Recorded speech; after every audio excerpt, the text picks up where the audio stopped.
Oleksandr, really good to see you. Obviously, it's been quite a long time since we spoke to you last. You've been here in Barcelona now for a few weeks. Just tell us how everything has been going.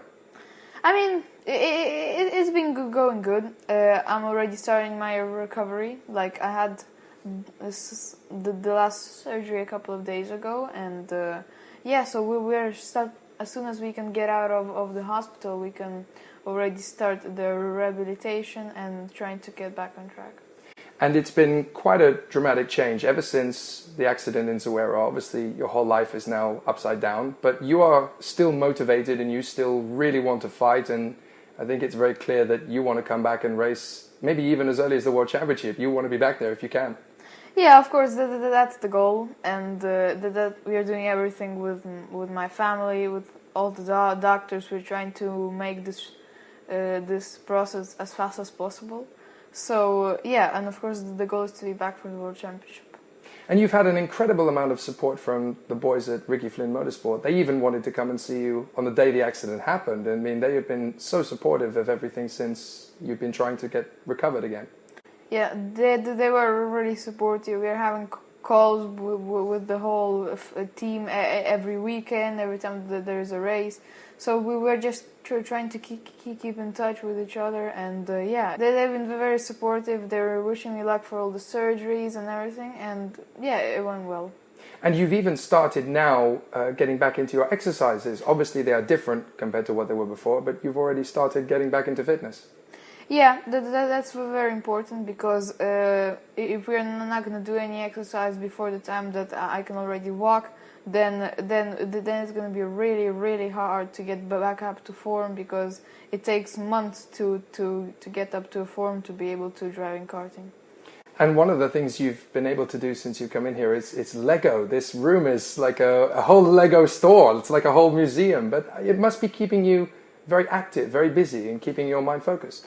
It is, because I'm pretty sure that if I wouldn't have Lego stuck in the hospital for almost a month, then I don't know what would happen to me, because Lego keeps me busy, and it drives the boringness away. So I'm very happy that I have Legos here that I'm able to build, and yeah, it's good for my time.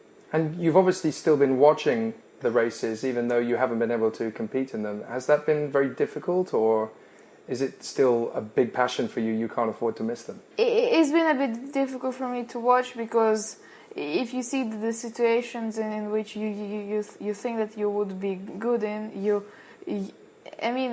try to do everything to come back, but then you just kind of realize that it's impossible to do at the moment.